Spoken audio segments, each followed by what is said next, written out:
Basketball isn't just a sport, but a platform, a community, and a mirror. For a lot of kids, the court is where confidence is built, discipline is learned, and life lessons are absorbed long before adulthood. From high school gyms, college programs, private training, coaches are often the first real leaders young people encounter outside of the home. In this conversation, we'll dive into how basketball becomes a platform for impact. We'll explore 3 different coaching lanes: individual training, high school, college, teaching, and how each path impacts young athletes today. From falling in love with the game, sneakers, Kobe, Vince Carter, Tracy McGrady eras. That's what we're going to get in today. And I have 3 special guests with me. First up, Coach Bloss. We'll get into his journey. I'm just going to call everyone Coach. That's what Coach, we all do anyways. Yeah, we're all coaches in one way or not. Coach Adam, thank you for coming. Of course. Coach Jordan, thank you for coming. We all have a few things in common: basketball, coaching in a way, maybe youth-facing or teaching. But I want to get into everyone's early life, maybe their first memories in terms of basketball, or kind of when it felt like, a little different, more than just, a game, if anyone wants to start. Yeah, I mean, I have no problem starting with that one. That one was just, I fell in love with the game very early. Just kind of one of those, like, I grew up playing when they would hang up that court to lower it when they put on top of the other court, you know what I'm saying, at the little YMCA type stuff. Like 7, 8 years old. And it's like, you just, at that age, you look, it's like the rim's closer to you, right? And it's like, no, you can't dunk, but it's like, that's the time, going back to your point from earlier, watching the T-Max, the Kobe's, the Baron Davises, so on and so forth, AI, and it's like, you want to just copy it, in a time where we're not just playing video games all day and behind a screen. It's like, you want to go outside, you want to mimic it as much as possible. You're talking about it with your friends at an early age, and you just kind of, there's such an influence on there. Mm-hmm. And at a time where not everything was on demand, you had to sit down and watch it then and there. If not, you're not watching that game. So it's like, there were certain players that you would just kind of gravitate towards at a young age. And then on top of that, it's like their swag, like the one leg sleeve, mm-hmm. Wristbands at the elbow, all those things. And it's like, it was just a shift of the culture, I felt like. And it was just kind of easy to fall in love with it, just copying it. And mm-hmm. going back to your point earlier about confidence, I mean, I don't know. I feel like I've been as confident as ever since I started playing. It's just one of those things, like, sport builds confidence, social all that, social bro. strength, Yeah. all those different things. And I don't know, it's just one of those things that I think as a society we got to get back to consistently. Adam, how did basketball into your life? First memory. I mean, piggyback the Whittier YMCA in Uptown. Shout out Whittier Y. That was my first memory. And it's funny because, like, you look back at those games, it's just little kids running around. Uh-huh. But I remember, and I'm sure you guys can relate, I remember taking it so serious, like mentally, like I got to score, I got to perform. But we're just like 7 or 8. But like the night old. before, it's like, I have a game. No, yeah. And that was my first memory was Whittier YMCA. My uncle used to get me Jordans, so I would like have a fresh pair. But it's just Whittier. It's YMCA. It's mm-hmm. YMCA. Like it's the hoop on top of the other hoop. There's no keeping track of score.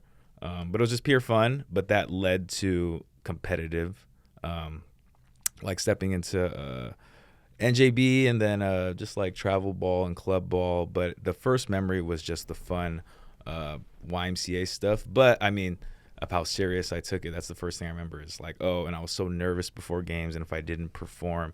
But it was literally just like kids. But like we cared around. so no, much, that's bro. Like as kids. That's the thing. So if I like missed a couple shots, like it was the end of the world. And that's my first memory is like how serious I took it looking back. And it was just normal because that's just what we did, right? Yeah. As athletes. And I didn't consider myself an athlete yet back then, but that's just what we did. So my first memory was, it's perfect piggyback off that. It's like hoop off the other hoop.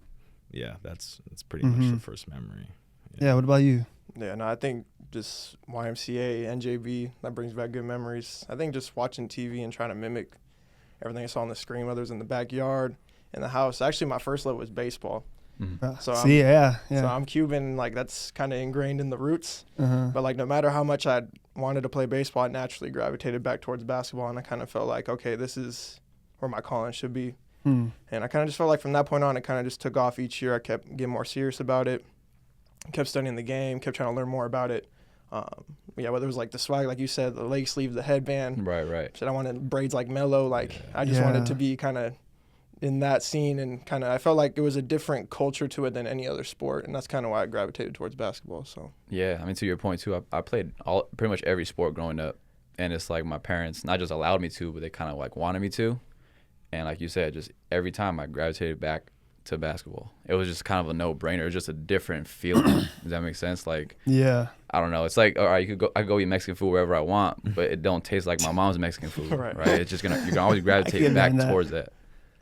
It's funny that you bring up baseball. Like for me, all my first memories were baseball, and I picked up basketball more so when like I got exposed to, again, Allen Iverson, Kobe Bryant, Shaq, 01, 02, 03, and I'm playing t-ball. You know, a baseball family. You grow up, you have a glove at 4 years old. I still love baseball, you know. And it's funny, like all of us gravitate back towards basketball, even though that's like the most unrealistic sport out of all the options, because it's like that's the one sport that almost comes with like a prereq. Like you gotta, you know, you gotta almost be like a certain stature or ability at least to stay on the court. But like, yeah, for me it wasn't. It was more of like unorganized hoops, like playground stuff where I was like, you know what, I'm lying, bro, and one street ball, because that's probably when we were like, it was like on MTV and stuff. If we I'm were not like mistaken. 6, 7, 8, and I remember in the summer of just being home from school and watching one street ball, and that was bro. That was like one of my first memories of basketball, and then like coming from a baseball family, not doing research, but then like, okay, my dad like, oh, you like basketball? Okay, shit, all right, shit, okay, Right. like it, Lakers, I'm down with the Lakers too, you know, put the Lakers on, so, yeah, but like, when did it start getting serious for you? For all like, you know, when you mentioned like to take it to the YMCA of how serious those games are. Is it middle school, high school? Walk us through like middle school, high school, and then like that journey post. Definitely middle school, right? It's all fun, and I think sixth grade was the last time it was like just fun, and seventh grade was like, okay, now we're doing training sessions, now we're doing additional practices. You know, now we're going to more tournaments, all those different things. So I think seventh grade is really when we had a turning point, just because I had a little bit of a growth spurt and it just kind of started making more sense. Eighth grade, very, very serious. Now we're like considering, okay, maybe we're not going to this high school. Maybe we should go to this high school, all these different things. And then you get to high school and it's like, okay, where do I want to play in college, right? What does that look like? See, the thing that was different for me, and that's why it's kind of, I like the situation I'm in now in this coaching position, because I didn't have a ton of guidance when it came to how do you navigate college athletics. You know what I'm saying? No disrespect, but my high school coach didn't know too much about that. I didn't have anybody close in my life that even went to college. I'm the first in my family to go to college, so much less play a sport at that level. And to be quite frank, after high school, I mean, I was the only Mexican dude on my team pretty much every year. You know what I'm saying? So it's kind of that representation and all those different things, but it's just a different journey, if that makes sense. So I started taking it very serious about seventh grade, I would say. And that's like at the time where it's like training's not really a hot commodity, right? Now everybody's getting trained at, you know, third grade, fourth grade, you know, number 10, sixth grader in the nation, all these other different things. At that point, it was just kind of purely out of the love of the game, going back to mimicking stuff. I mean, I didn't really have a trainer till like maybe my junior year in high school.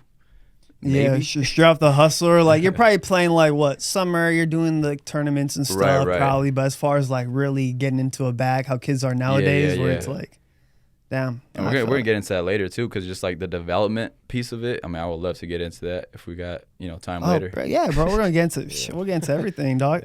Like what I want to stick on like the representation piece, and you even said it too, like, or someone mentioned it, like I didn't have any guidance or like did anyone have a coach? Maybe I'll ask this question: did anyone have a coach that was like somebody that set the standard for you? Because in my situation. I didn't have a lot of coaches that were good role models or even kind of knew how to, you know, do anything really. It's like school's just kind of filling a slot. Yeah, I think for me, the first person that would really like checked all those boxes for me was Mike Varos. I know, very random name drop, older individual. And he was the high school coach at Whittier prior to me going there. That's the reason I went. I was going trying to play for him, right? And regardless of how it all went down, he's the one that actually started working me out all the time. Random churches, like basically I'll help him rebound for like all these like 6 or 7 different little kids, and it's like then we work out for another hour after that. So just kind of, you know, he played in college, he went through all that, and I'm very big on like I'm gonna listen to somebody that's gone through what I'm trying to go through, right? And it's like on the flip side, I'm not really gonna listen to advice from somebody that hasn't done it. Does that make sense? Like it's like their opinion kind of holds less weight to me. You know what I'm saying? Yeah. I think back then, or our generation, we're pretty much all the same age. I do think there was a lot less coaches. So honestly, throughout, even going from program to program, from team to team, all from, I would say from 5th grade all the way up until high school, there were good coaches, but that mentorship, I never came across it. So like a really good coach and a good mentor didn't come, I would say, until in high school, and that was later in high school. So in the youth, like all going through from team to team, I never really came across that like good mentorship. And granted, you know, asterisk, I came from a good family, so I wasn't seeking that guidance. It was more so basketball guidance, and I kind of got that through some decent coaches. But it does feel different in comparison to today, whereas like everyone, I think there's still a need for coaches, but everyone kind of is trying to be a coach, right? So there's like, it feels like there's an abundance of trainers, there's an abundance of coaches, like there's so much out there, and there's good people out there. I'm not saying everyone has doesn't have good intentions, but it felt like in our generation, it wasn't as like accessible to have a good mentor, to have a good coach. And granted, like I said, I wasn't seeking it, but it felt like, I look back at my childhood, I have good basketball coaches, but I didn't really have that mentorship or personal mentorship as far as the game goes. But I think that speaks more towards the generation that we grew up in rather than like that it wasn't there. But yeah, I honestly, it wasn't until high school, shout out to Rick coming out, so I just watched the live stream of his game. He was probably like the first, like, okay, this is somebody that I can actually connect to because there's not that huge age gap. And then the basketball knowledge is there. So, And also proven he's done it. You know what I'm saying? Yeah. He went to go play in college. And like, that speaks a lot of volume when someone like, oh, he did what I want to do. So it was different. But then again, it came later on in high school. Like in youth programs, yeah, it wasn't there.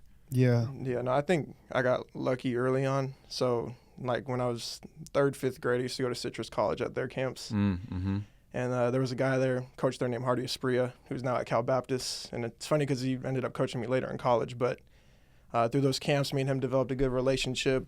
I kind of, not necessarily trained with him, but we worked out pretty often in, like, a junior college gym. And I was, like, 8, 9 years old. So that was kind of I would say a life-changing experience because I got to see like the intensity of a college coach early on, and I kind of felt like that prepared me moving forward, and that kind of showed me, okay, this is exactly what I want.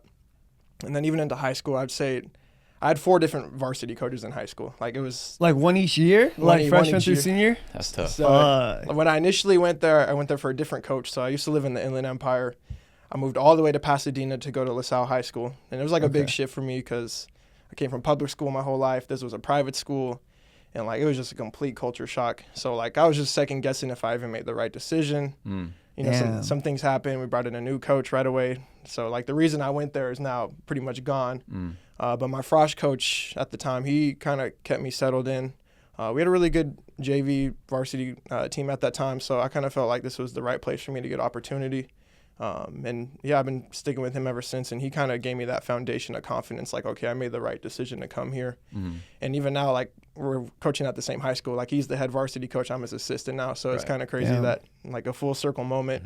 It's like the same guy who gave me confidence coming in my freshman year, Steven Tolbert's his name, is now the same coach giving me confidence now from the coaching aspect. So, like you said, I think having those 2 mentors early on really shaped my entire basketball career and then my coaching foundation too. So, bro, that's like those stories are what it's about. Or he reminds me of Coach K, like Rick, you know, or like you know, there's no coincidence why those stories come up. Or like even with me, like Andrew Solis, at like Boys and Girls Club level, where he was like an 18-year-old kid coaching me as a kid, you know. Right.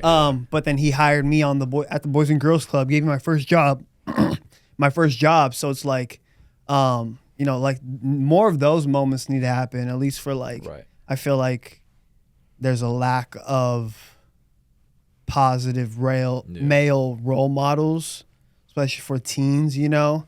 And sports is like that one platform where you could connect. Obviously, it's music. Obviously, it's clothes and sneakers. Right. And all that cool stuff.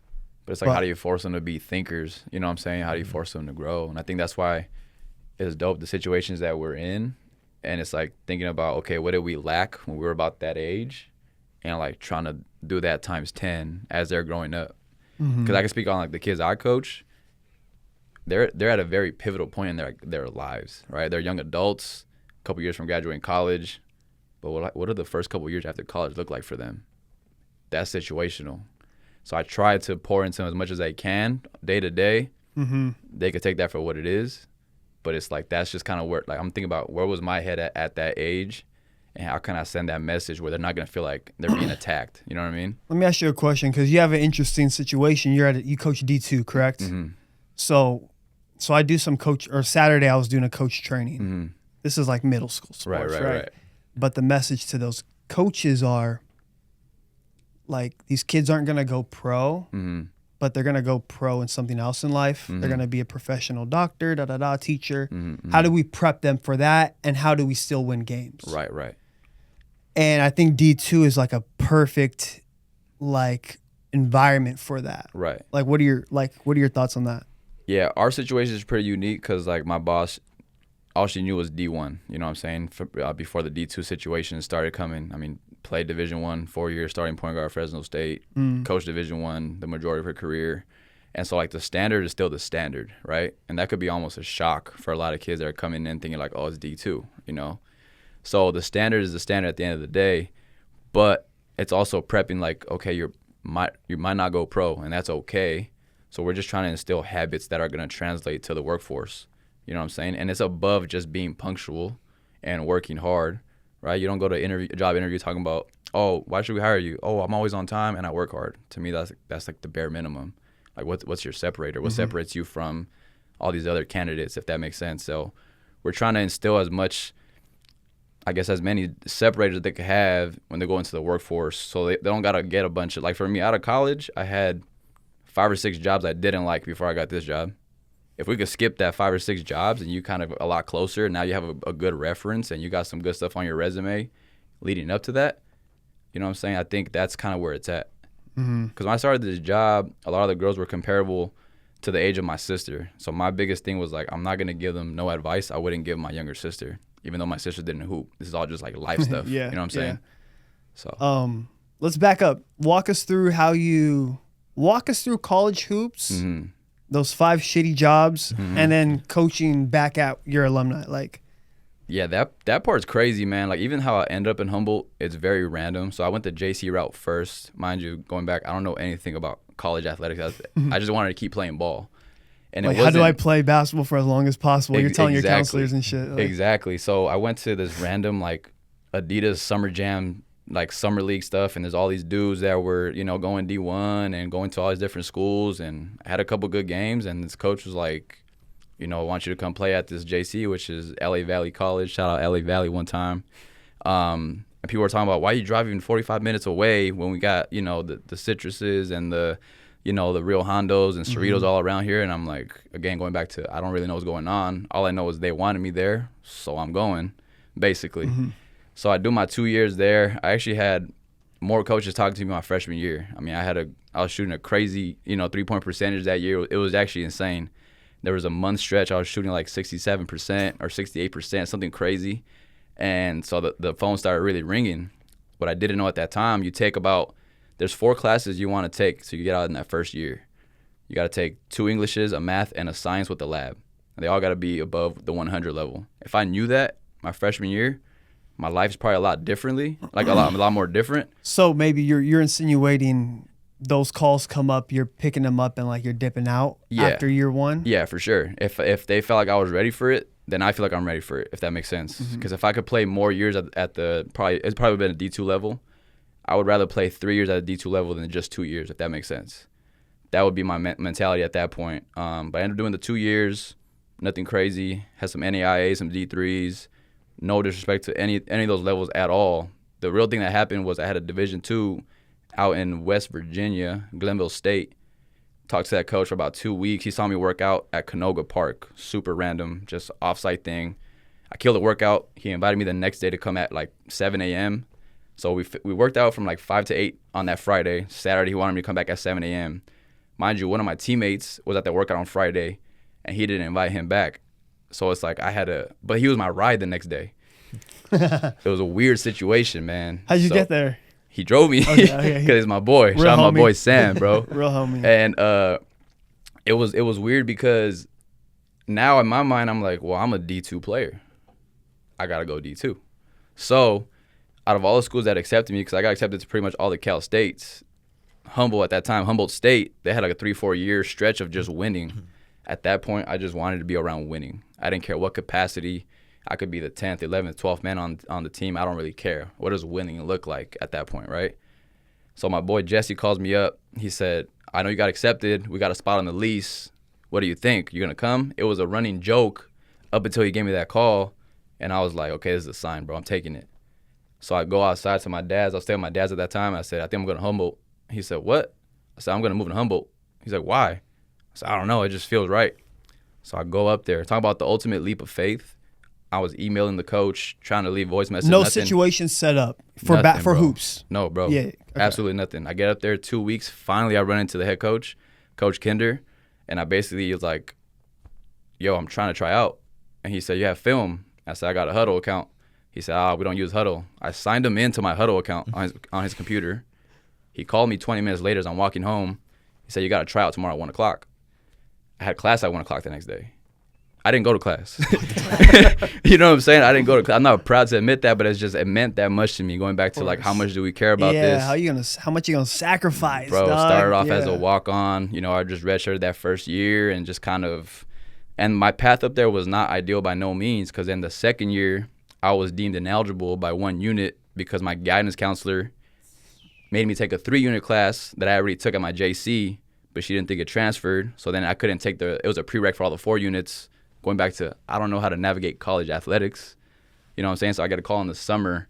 So it just wasn't ideal from that standpoint. But it's like the weirdest thing about my senior year going into it. It's like, that's the best by far I've ever been at basketball. And I have nothing to show for it. Minimal film, minimal stats. But it's just like, just the respect, the grind, what I went through has made me such a better coach. It's actually insane. Because I could resonate with every kid on my roster.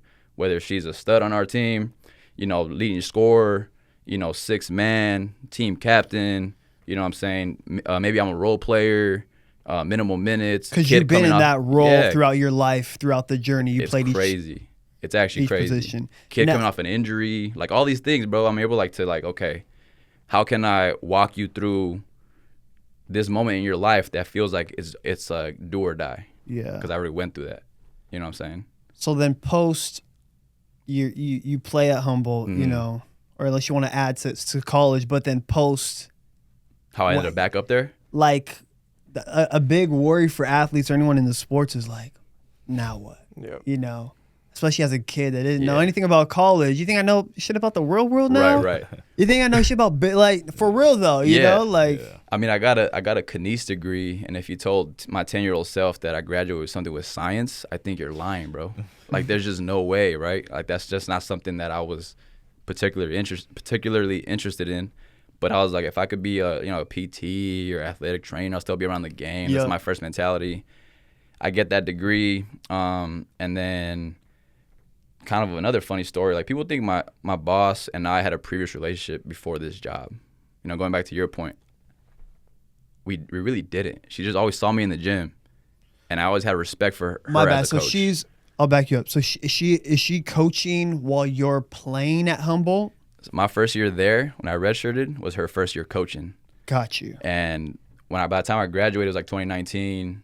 She already made 2 NCAA appearances and 1 conference tournament championship. So I'm on the opposite end. Ultimate respect for how she's running programs. I mean, they're there every day at 6 a.m., 2-a-days, they're winning, all these things. And I'm like, man, that's just crazy.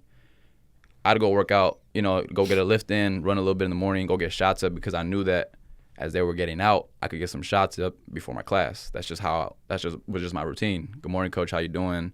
oh, everything's going good, nothing much, nothing crazy. Hey, coach, how you doing? That's about it. I graduate. I tell her, hey, coach. She tells me congratulations as I'm going to find my mom up in the crowd. And then I just tell her out of nowhere, bro, I don't know, unprovoked. I said, if you ever need an assistant, hit me up. And she just kind of laughed. She said, oh, I will. 2 years later, that's when I get the call. And those 2 years is when I'm getting those, like, I'm talking about those 5 or 6 jobs where I don't know what I'm doing. Right. Mm-hmm. Walk us through. So you say you're dumped in Pasadena, culture shock. Walk us through high school or eventually playing varsity. And I think you mentioned playing college, and then also like that point where you say like that same coach who gave you a shot, boom, brings you back into the program. Yeah, no. So that first year, again, I was like super unsure of myself. Again, like constantly down and like, did my family and I make the right decision coming here? And again, you're a freshman on Frosh. You're like, I don't know, this is not looking so great so far. So I kind of just take it day by day. I mean, I start to kill it during the season. I grow about maybe like 6 inches. So by the middle of my freshman year, I'm basically 6'1" at that point. Completely different player. So now I'm feeling comfortable at the 2. I'm shooting the ball a lot more, feeling a lot more confident. And then by the end of the season, I get called up to varsity, like right before playoff starts. So it's like, okay, this is kind of what I envisioned myself being here for. And again, like everything's going smoothly, but then you always hit those bumps in the roads. So I'm thinking about to get minutes in the game for this playoff game. Summer comes around, you know, I'm working my ass off, and then boom, I like mess up my knee and I'm out for the whole summer. So then from that point on, I feel like I'm kind of in this recovery process for the next 3 months. Luckily, based off my performances from last year, coach still decides to keep me on varsity, but he said, hey, like, until you're fully healthy, you're going to get limited minutes. And we had a lot of seniors on the team that year. So it's just kind of like this constant theme of having to build myself back up again. And like, that didn't change from the time I was in high school to college. And same thing, sophomore year, barely play. Middle of the season, 2 guys randomly quit. So then, again, my opportunity's called. I make the most of it. I start playing a lot better.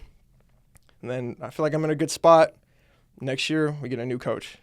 So, again, I got to continue to prove myself over and over again. But I'm grateful for that process because it didn't allow me to be relaxed. Like, I had to be on edge, and I had to continue to keep improving and showcasing what I can do on a daily basis. That junior year, we get a coach named Mike Lynch. He came from Price. Coach Alan Crabb, like a bunch of high-level notable guys. guys. So he coached first year there. We kind of have a rocky start. We're, I think, 2-5 to start the year. And then we win, like, 21 of our next 26 games. We go all the way to CAF finals. We did lose in the championship, but then we ended up going to state playoffs. And that was the furthest the school's been in, like, 50 years. So, again, it's just kind of trusting this process of, okay, like, I get hope. I kind of see that window close. I got to keep proving myself, and I see it growing again. And kind of just similar drama going on. I mean, it's high school sports, like, you know, parents are involved. And it's even, you see it more now as a coach. And, like, you're kind of more grateful for the coaches you had in the past because you realize now, like, how much they were actually dealing with. And that senior year, I decided to, you know what, let me transfer out of here. I'm going to go to a different school. So I decided to go to Bishop Almont. What year did you graduate high school? So I graduated 2017. Okay, keep going. So I finished there. I have to sit out the month because of transfer rules. Our old AD pulled up to my old house to make sure I didn't change addresses and all this. It was ridiculous. But Man. it was a lot. So first game back, we're playing West Covina. I'm feeling super excited. It's a home game. Last 2 minutes of the game, I go for a layup, land on someone's foot, and I snap my ACL. So I sat up the whole first half of the season. I got basically my whole knees torn up. And at that point, I had a few looks. I had a lot of D3s hitting me up. I had one school with D1 interests, and that was Boston University. I went to a camp there in the summer. I did really well. Like, I balled out. That's probably the best I've ever played within, like, a week period. So they were in constant contact with me. As soon as I tear my ACL, I don't hear much from them. That's how it goes, man. So then, like, now I'm in this situation where it's my senior year. I know I'm not going to be ready for another year at this point. I have no idea where I'm going to go. So I'm kind of in panic mode, and, like, I just break down crying once I find out the news just because, like, this is my whole life, and, like, I didn't want to end my career like this if this was going to be the end. So I had to do some soul searching for a bit, kind of figure out what was the best route for me. I thought about going JUCO just because, like, you know, that seemed like the best option at the time, but I didn't know if they had the resources or the patience to keep up with me while I was in that recovery process. I thought about going to prep school. I knew a coach out in Ohio, but, like, man, I'm from Los Angeles, Pasadena. Like, I'm not trying to go to Canton, Ohio to be at a prep school for a year. You don't know. Yeah, I haven't been in the snow a day in my life. Was it Spire? Yeah, it was Spire. Yeah, bro. I got hit up the same year too. It's a weird concept at that age, like at that point in time, because it was still kind of fresh. Right. And if it wasn't like an Oak Hill Academy, we're like, I don't know what that is. I don't know what Aspire Academy is. Pretty notable now. Right, exactly. And like once LaMelo went there and like this few of these other guys came in Rocket. Wow. It was the same. Yeah, bro. It's a weird, like, ahead of the time thing. But it's like also foreign. Right. So it's uncomfortable. What the hell's your parent gonna think? Right. Like, yeah. Yeah, keep going. Yeah, no, it's like, so I don't want to be in the Midwest. I don't want to be in the East Coast. So I kind of waited it out. Again, going back to that Citrus College coach. So at the time, he was at Cal Baptist. He used to actually coach at Humboldt State for a while, too. He was there for a few years. I kept hitting him up. I'm like, hey, coach, like, I know you saw me play in the summer, but, like, I don't know what your roster situation's looking like. Is there any potential for me to walk on here? And, like, I was persistent about it. I kept calling him, kept texting him. I even just applied to the school to get in first. I just took a leap of faith. Like, I was like, this is where I'm going to be. This is where I have the best connection with the coach. I feel like this is the best opportunity for me to grow. They were in the Pac West. They did really well. Like, they were in the tournament every year. So when I first got there, they decided to let me on the team. But I knew from the beginning I was going to be the very bottom of the totem pole. So, like, going back to where I first started in the beginning. Yeah, I'm here, but shit, restarted, back to the bottom. And, like, now I'm in, like, the worst situation possible case. So not only am I at the bottom, but I'm still not even fully healthy yet. So now I got to work twice as hard. I know I'm physically not where I need to be. Like, I'm already coming in new from high school to, like, basically playing with grown men at this point. So as that time went on, I decided to commit there. They put me on the team. I started my recovery just lifting weights, doing extra skill work. I was technically with the scout team even though I couldn't play, which I think now as a coach, like, that was the best thing for me. Because now I got to watch, you know, Biola, APU. I got to watch all these schools, run all these sets, and I got to learn them within 5 minutes. And now go live action. Oh, I see what you mean. Against our team. That shit sped up your learning while you were, like, you're progressing with the injury too. So it's like you're able to do both things, like the body build, like, shit, I'm here. You're learning, like, the level of hoops too. Right. And I felt like that built my awareness for the game. And in high school, I kind of pretty much played the two. I was a combo guard a little bit, but, like, in college, I knew at my size I had to play the one, basically.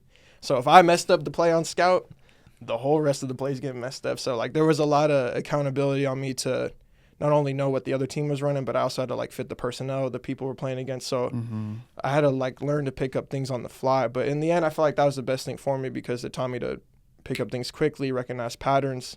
Okay, which guy's trying to get in what spot? Like, what's the actual look they're getting for? Can I replicate what all 5 guys on the floor are doing? So it was a really good process for me. So I ended up being there for a year redshirted. I came back around March, so I had a 14-month recovery, which is kind of longer than most ACL, just because I tore my meniscus and I damaged, like, some cartilage in the knee too. But by that sophomore year came, like, I was ready to go. I felt good about my situation.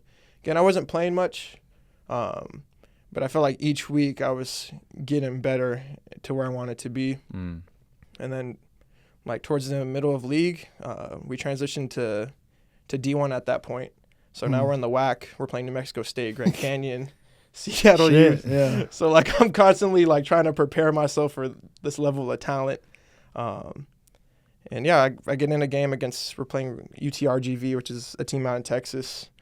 Rio Grande? Yeah, Rio Grande, yeah. So I'm down there trying to get my reps in. Coach gives me an opportunity, make the most of it. And I'm feeling really good about my junior year coming in, which will be my redshirt sophomore year. So, again, kind of like what you said, I've been the guy on the team, I've been a role player on a team, and I've been the guy who hasn't played at all. So it's like, from a coaching standpoint, like, you kind of have an idea of where everyone's at, and there's an ecosystem at the end of the day, and you want to make sure everyone still feels valued. And I think that's what, like, my college coaches did a really good job of, is, like, even though I didn't play much, I felt like I was one of the key leaders on our team, and I felt like I was one of the main glue guys, and I pushed our starting point guard every day. But you feel that from your teammates. Does that make sense? Right. Like, it's like at the end of the day, during those moments, you kind of don't care what coach thinks in that moment. It's kind of like, are my teammates rocking with me? Do I have that respect? Right. Because I kind of felt like that, especially my senior year too. You know, I was on my way out. You know what I'm saying? Coach, why am I going to play this walk-on essentially? I got other 2 dudes that are on scholarship. I get all that. Like I said, at that point, I just want to be around winning. Right. So going back to your point of like, how can I do that to the best of my ability? And, you know, teammates coming over and just kind of trying to get your piece of advice. And I'm thinking like, bro, you're playing 30 minutes. What are you trying to listen to me for? Right. You know what I'm saying? But it's like building that rapport and all those like unseen hours. And going back to your point, okay, am I prepping my team as best as I can? You know what I'm saying? Am I pushing the point guard? Am I getting him or her better, you know, in my situation? And it's like, that's a very selfless thing to do. And you obviously were okay with doing it at that point. Right. Which is probably why you're going to have a long career in coaching. That's just how it goes. Right. Right? And it's like going back to the ecosystem of, are you going to accept that? Right? Because it's like, it's hard to at that age. It's like do or die. But if you're willing to get past that and do it for the greater good and how the team's winning, it's easier to be, you know, you want to star in your role at whatever it is, small or big. And if it's small, keep proving yourself, keep earning trust, you know what I'm saying? Keep getting your teammates respect, and then it'll just keep growing. Yep. I think that's why not all players could be coaches. Yep. It's a fact. It's a fact. I think, and it's just the truth, you know, like there, I don't want to misquote a stat, but like the star players tend not to be coaches because of the philosophy of like, why can't you guys just do it how I do it? I'm this great player and I'm skilled and look, it's like this. Opposed to maybe somebody that's the middle, like the 9th or 8th, the Steve Kerr, the Derek Fishers, who kind of have to understand everything to even get in the position. Gotta always You know, overachieve to like stay afloat. Like in a there's sense. some argument there, but like I also think like, you know, that's a big reason of why, like again, like I don't think Kobe or MJ are the personality to coach and really like, you know, spend time like that. Right. You That's know? a good point. That's a good point. Yeah. Adam, how did you walk us through like what's interesting to you and me too, like what I wish I focused a little bit more on, or what my interest is in like writing and journalism. And like I wanted you to speak a little bit about like how you went about staying involved in the game or staying involved in your passions with like throughout your journey, knowing it's like, yeah, it's unrealistic to play hoops at a pro level or even get opportunities, but it's like you could still show up in the space of like doing what you love or like making an impact for kids, whether you played at any level, you know? Yeah. So my original goal was to be in the media. I had no intention. The way I was going to stay connected to the game was through journalism, through writing, reporting, being around the game on the media side. And then I was just so passionate about basketball alone that I was, you know, because if you want to get in the media and you want to write or you want to produce, whatever you want to do, you have to be willing to do everything. And I'll be honest, I wasn't passionate enough about journalism to do that. To like, oh, I'll report on this local softball game. Like I wasn't willing to do that because I didn't care enough about journalism. I didn't care. I love storytelling, but my passion was like basketball. I want to write about basketball. I want to report on basketball. I want to talk about it. I want to be in the gym and I want to be around the game. So I thought my one way to do that is, well, let me just be in the gym. And if you're not playing, then you're probably, and I don't want to ref, definitely didn't want to ref. Coaching was the one thing. And Rick had been, shout out to Coach K, Coach Kamayatsu, he had been asking me about if I was interested in it. So I thought, well, I still want to be in the media, but I want to be in the gym. Let me just, while my senior year, before I really get the ball rolling on this journalism side of things, let me be in the gym and coach, just help.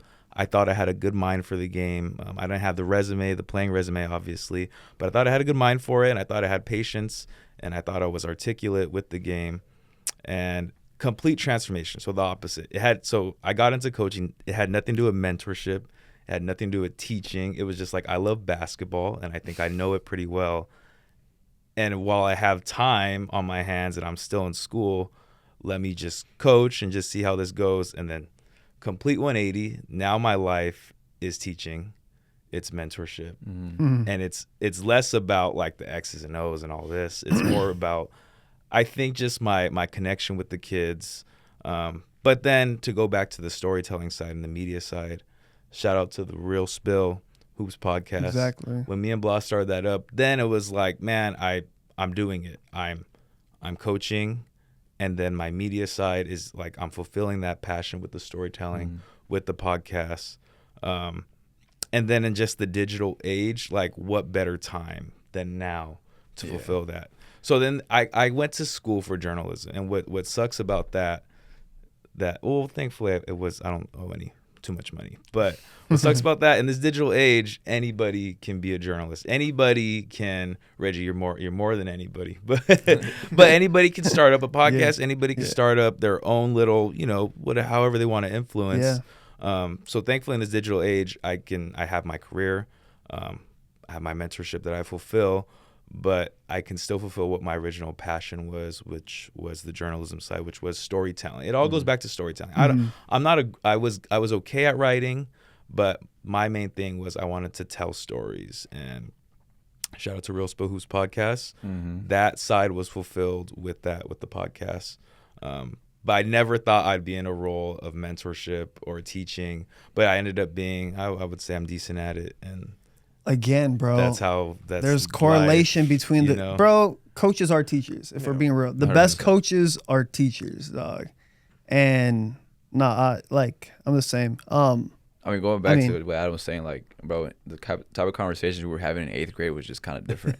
Like, going back to how much he loves basketball, and then we'll talk about something the next day, and I'm like, all right, this dude really loves basketball as much as I do. Like, I'm not crazy, right? Then we have 4 years of high school together, and it's like, just there's all of that. Then he gets his journalism degree, and the way the podcast started was I was stocking shoes in the back of a Steve Madden and listening to podcasts, because playlist gets redundant, bro. I'm listening to playlists every day. I said, I gotta listen to a podcast. And it was just like out of nowhere, I'm like, bro, I could do this. And I hit up Adam. I was like, yo, we should start a podcast, and I think I have a name for it. He's like, what is it? I said, Real Spill Who's Podcast. He's like, what does that mean? It's like this is the real spill. Like, it's not no like real talk, yeah. Yeah, it's not no like what you're gonna hear on ESPN. It's all politically correct. Like, it's just gonna be us. Right. And then we made like 4 episodes and scrapped them all because we're like, bro, we're not good at this. we're not good at this. And then finally we stopped, in a sense, like doing a script, and I'm like, nah, bro, let's just be ourselves. And that's how it got rolling. Yeah, it was so bad, Reggie. The first 4, it was bad. Talk about I don't want to fast forward you, but like what's really what I wanted to get to was like the latest thing you guys did with Real Spill in terms of raising money, or selling t-shirts, if you want to get into that. Yeah, that's something like it's always been geared towards, like, the brand is like for the people. That's kind of like the biggest thing. And if you guys remember back then, we did a toy drive. It was actually pretty successful. We took like 3 cars full of toys to the children's hospital and stuff. And then over time, it was like, okay, we've been wanting to do summer camps, and then we made it an affordable summer camp. And the way we were able to do that was, let's sell some hoodies, let's sell some shirts, whatever's the profit from that we could put towards, like, renting out a gym. And how could we put that at an affordable price point? It's kind of like the big picture, if that makes sense. Then it kind of turned into like the situation with our boy Joey was like, let's just try to use the platform as best as we can. And if it just keeps kind of going, that's kind of like what it is at the end of the day. Like, this was never started to make money, if that makes sense. I feel like I'm gonna have a pretty long career in coaching, and if I could always find ways to give back, I'm going to do so. Like, speak on Joey or the situation, yeah. Yeah, I mean, he's been battling with cancer for like over 10 years now. Beat it once, and we keep telling him, like, you're gonna beat it again, you're gonna beat it again. So, we're all in a group chat trying to keep him fired up. He fires up us up as well. It's just one of those things that we try to instill. Also in our players, because, like, life is fickle at the end of the day. And me, myself, personally, I just have a different appreciation just for life as a whole. And I try to paint the picture to these kids, like, this is a small window, and it's a beautiful window. These next, 1 to 4 years, just maximize that, enjoy it, be grateful, so that 10 years from now, you can look back on it and just really appreciate this. Because your life is going to change once you graduate. You're going to be working the rest of your life. And it sounds like a cliche, and they feel like we're obligated to say these things, but it's like, bro, like, so much can change in a day, unfortunately. You know, I had one of my boys unfortunately pass away at the age of 19. I mean, I think about him often. Like, he doesn't get a chance to live out his dream. I get that situation every morning when I wake up. So it's like, for us not to go out there and do something with passion, it's just, I think it's just kind of like a slap in the face for people that can't or no longer have the opportunity. Does that make sense? Like, gratitude is just big, you know, and just myself and Adam as well. It's just, we surround, if we had 3 pillars with the real spill, I'd say it's gratitude, the people, and then just trying to inspire, truthfully. Like, those are the 3 pillars, I think, if we had to narrow it down. That's what's up. Jordan, what does diamond in the rough mean to you? So I'm glad you brought that up. So I started that back in 2020. Initially, it was a clothing brand. So around this time, COVID's happening, kind of like life after hoop. Yeah. So kind of go back a little bit. So I'm at Cal Baptist. We're kind of unsure if the season's going to go on next year. At this point, like, my girl, she has lupus, so there were some like health complications going on. So I wanted to stay more local and kind of not be on a Division I school schedule. On the grind. Where I'm traveling like every 2 weeks and I'm not there to like help her out, take care of her. And at that time too, I was just kind of checked out at Cal Baptist, and I kind of wanted to just rock out at that point and kind of get more opportunity. So I transferred to Chapman University. Again, kind of a unique perspective. I had the opportunity to play Division II my first year at Cal Baptist, 2 years Division I at Cal Baptist, and then now I'm basically in a D3 scene now. So kind of, you see all angles, but at that point, our season gets canceled for the year. And it's at this point, it's like, okay, what am I going to do now? Like, basketball's been my whole life. You know, I can start working. Maybe I'm trying to build something. So I came up with the idea of Diamond in the Rough, kind of similar to my own story, like building the underdog up, really emphasizing grit, perspective, just people who have overcome obstacles. And I wanted to highlight them, not only just like my own story, but other people. So I was doing a ton of different interviews, either with people I knew who overcame like health complications, or people who dealt with loss, or people who had a transition from, you know, tragic accidents and kind of overcame these obstacles and adversities. So I was at the time technically a podcast and like doing interviews. So I would highlight them on YouTube, highlight them on my website. And then at the same time, we would sell merch. And a lot of that merch would go back to foundations, whether it was like Lupus Foundation or breast cancer awareness. So we did our regular drops, which was like our core collection. And then I had these special drops where it was, you know, to give back to people and to highlight people who have been through these things. And we would have the model, like the merch and everything. So like you said, kind of just trying to inspire and connect people. And like nothing's guaranteed.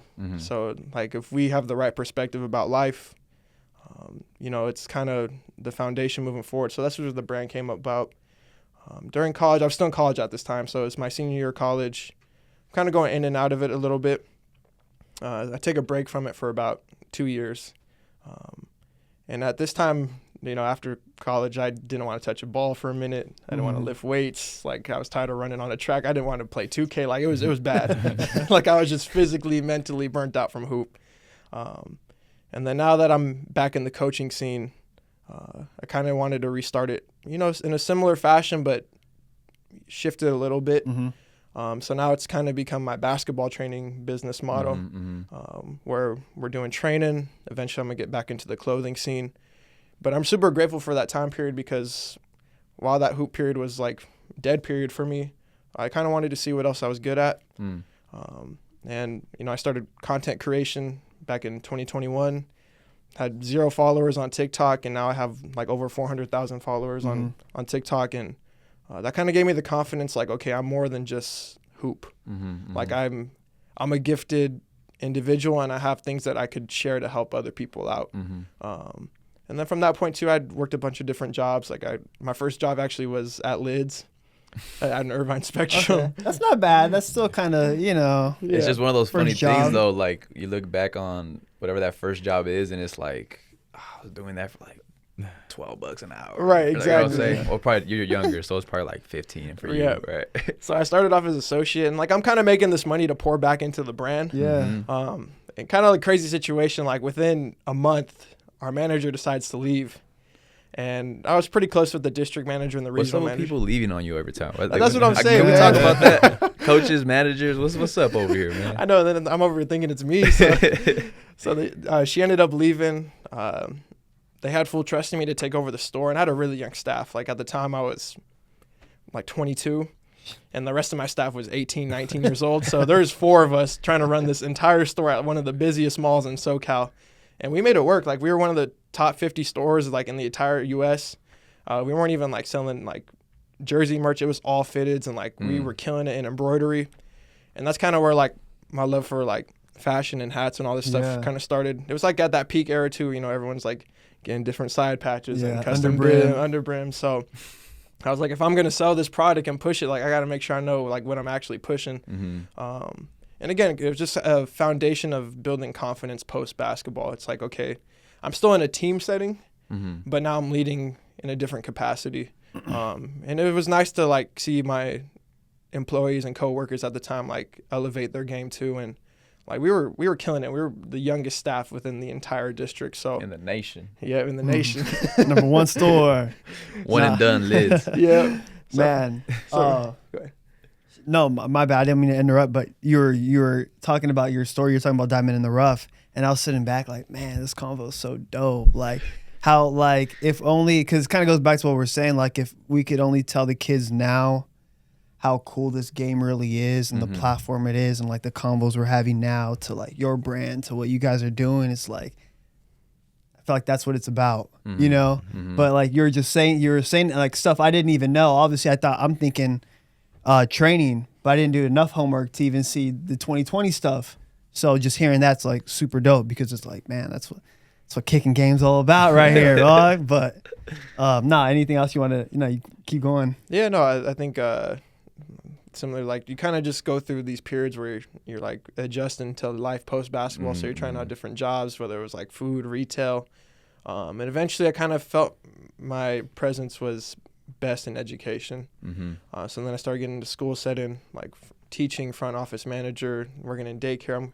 When you're a teacher in any school, like you're pretty much everywhere. You're not just at one specific job. Like you're touching all facets of the school. So from that point, I was like, okay, I think this is where I want to be. I'm helping kids out.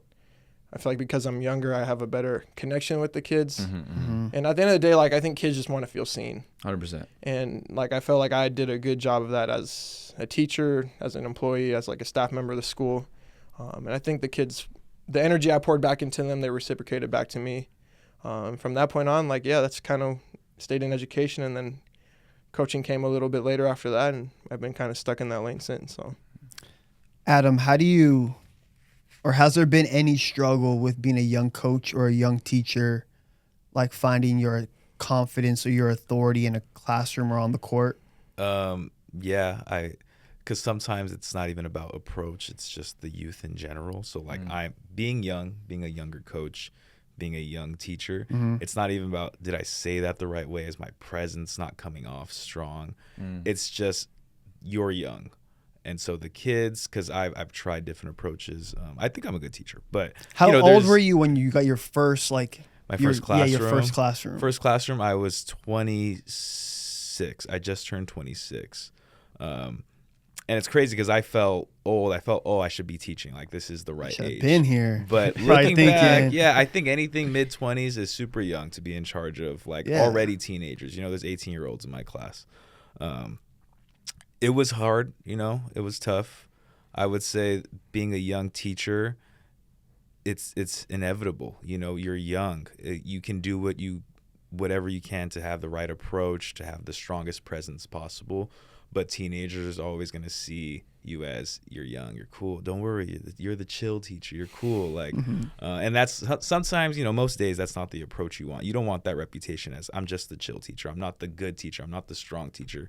I'm not the confident teacher. I'm just like the chill guy that everyone wants to kick it with. But that just comes with the youth. And you question your abilities sometimes. I'm like, man, is this for me? Maybe the kids don't see me as just an intimidating presence. But as I got a little older, a little more facial hair, gray hairs, less hair, it's gotten better with age. And I don't think I do anything differently. It just comes with Time. getting older and being older, you know. Yeah. Looking back at being 26 years old in a classroom, that's your kid, you know. You're the same age as their older siblings, you know. So you're supposed to be the authority figure, but you're big bro, basically. You're still, right? Like, you're still big bro until we're like in our mid 30s.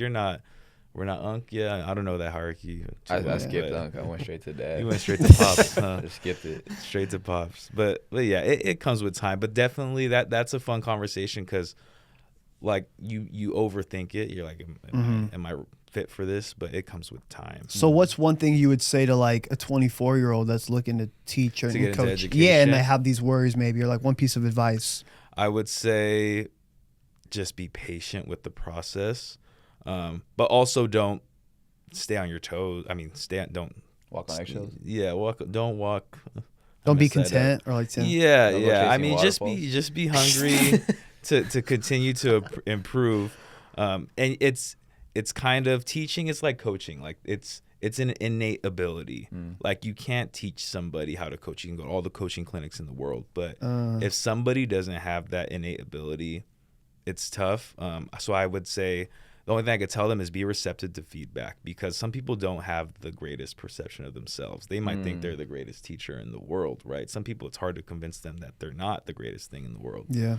So you have to be receptive to feedback, because if 4 or 5 administrators are telling you, hey, your classroom's crazy, you have no grip on these kids, then they're probably right, to be honest. So you have to be receptive to that feedback. That's all I could really tell them, because it's hard to have a good gauge of who you are as a teacher. Yeah. Bloss, what's the biggest misconception about a college program? Practice, game schedule, wherever you want to take it. Something they don't see, something people won't know. I think people think my job's just fun, like only fun, and it's like, bro. First of all, I love this game. I love coaching. I wouldn't trade it for anything in the world. But it's not just fun and games. It's actually like, this is probably the most locked in I've been my whole life these last 5 years, because there is no time to chill. I mean, I told you a little bit about our last just road trip. That's just one piece of it.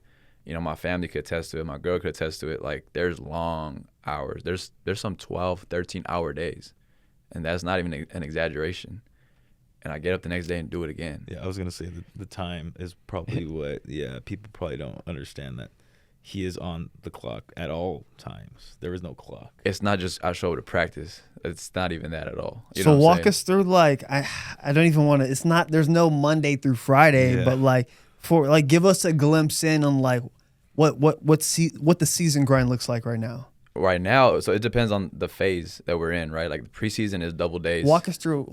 Actually, I'm interested in like, set us up for the whole season. Okay, so like the preseason, we do a lot of double days. It's like the morning will be like conditioning, weightlifting, that kind of stuff. They go to class. We'll have like small group sessions in the afternoon, right? Just because we're limited with hours, so we try to maximize our hours per kid.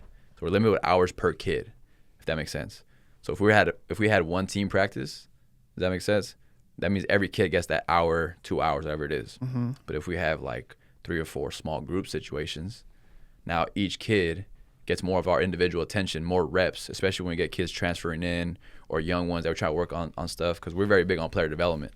Like, player development is huge in our program. So that's a lot of our emphasis.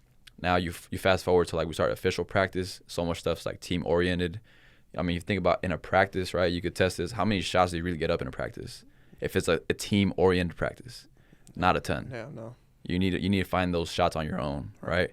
So now it's team practice, but the morning we no longer have conditioning. That gets freed up for additional work. Optional, but the way this culture is built so far, it's kind of now expected. Right. I went from years of, begging kids to come to the gym. I'm maybe having 1 or 2 a year that are coming in pretty consistently.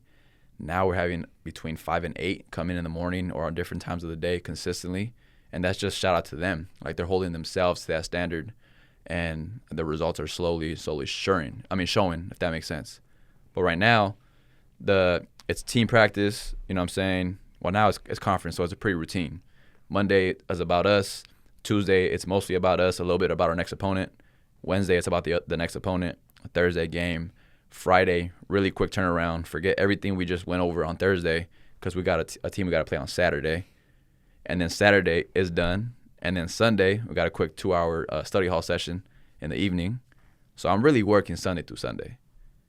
You know what I'm saying? And there's no clock in, clock out, right? It's just part of the No, and gig. that's why it's like it's dope because it goes back to, all right, we're salary. I mean, I think the school would be fools to pay us overtime, Right. if I'm being honest. But it goes back to like how invested we are as a staff. We don't have to do these things.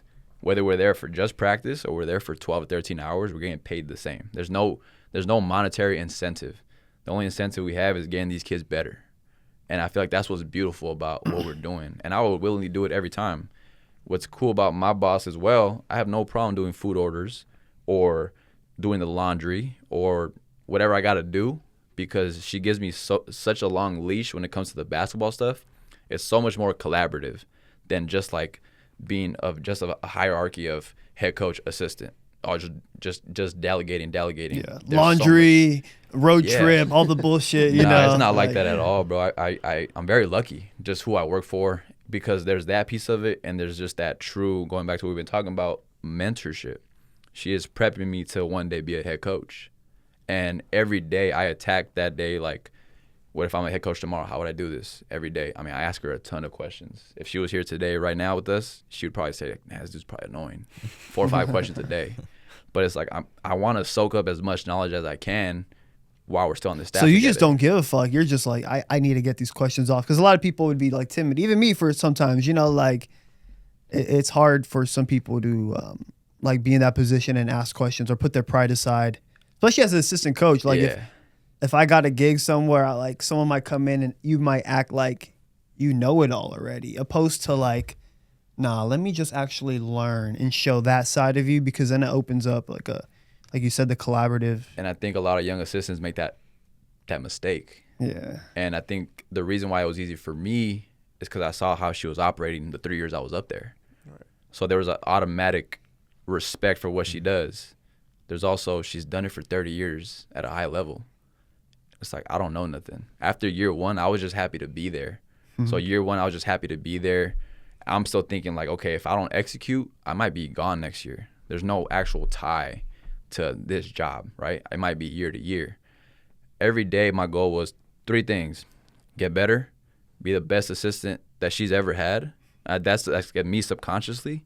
And the third thing, like just constant reminder that she made the right hire. Pause real quick. Are you pulling that from like your grind of like hoops? I think it's just like, a pride thing, if I'm being honest. Because I think about my time when I was stocking shoes.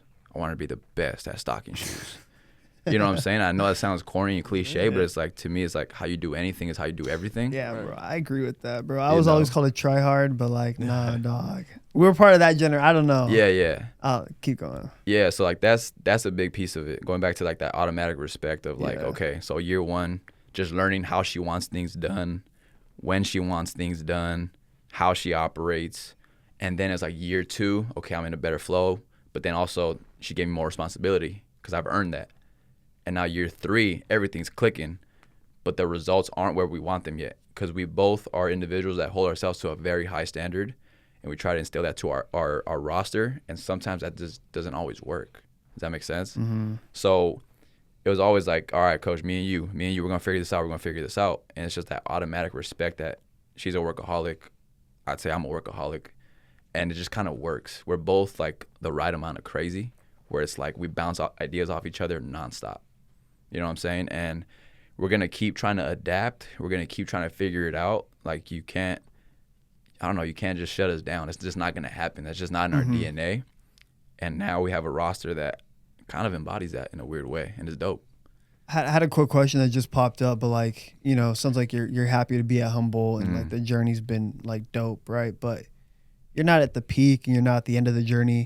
What's like a perfect 5-year situation, and then like let's jump like 15 years. Right. Like, you know. My next move, I mean, I do get this question quite frequently because I've been there, you know, now it's my Quite some 5th time. year. So I just keep saying the same thing, like nothing lateral. I don't want to be an assistant at another D2. I either want to be an assistant at a D1 school or try Right. to go for some head jobs. Okay, I was gonna say ahead. Yeah, yeah. What about like ahead at a D3? Would you consider that lateral backwards or Well, it goes back to like it's got to be a situation. It's got to be the fit. situational? You know, it is definitely situational because another thing that people don't think about is, okay, what does their scholarship situation look like? So, because that's gonna dictate, can I compete?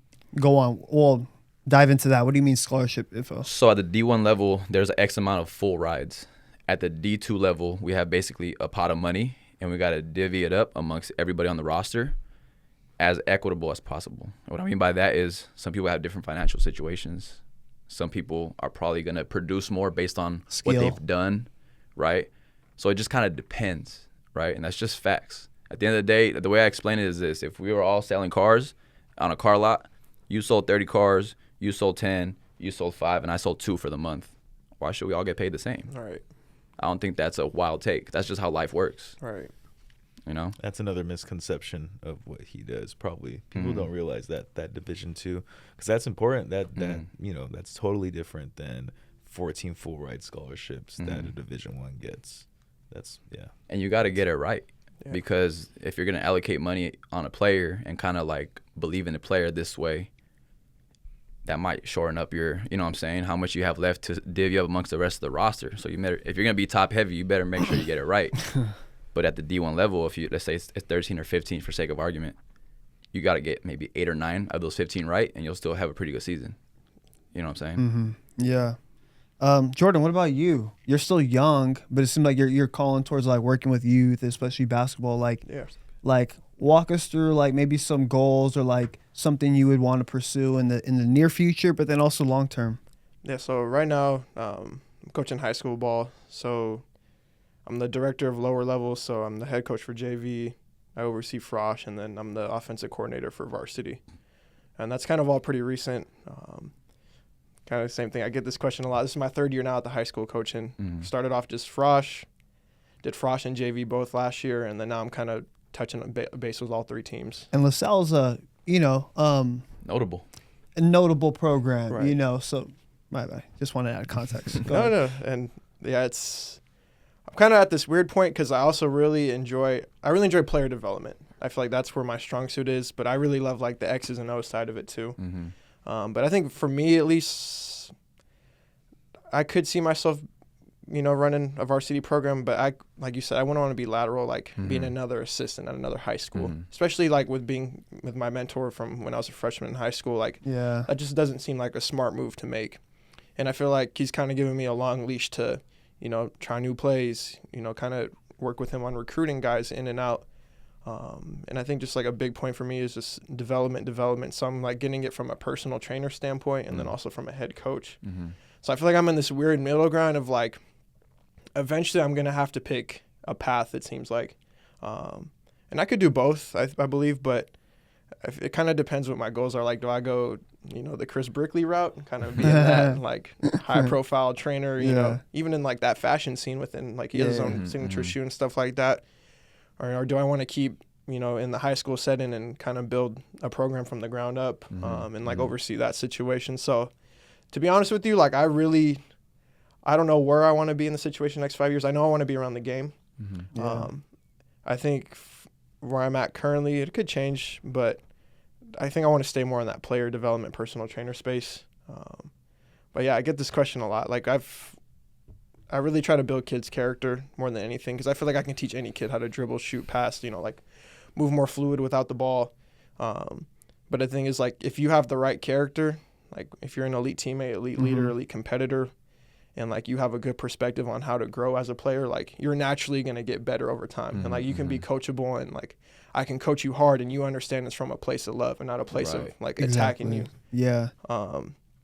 So I feel like for me, like, that's kind of where I see the most development. And that's what I really try to enforce, especially on the young group. Like these freshmen, sophomores, juniors are still figuring out who they are as people. Yeah. And like I've had kids who were like almost didn't make the team at all. And now they're, my best player on JV, or now they're starting on varsity and like killing it. And like these guys just lack the discipline and like honestly just like the belief in themselves at first.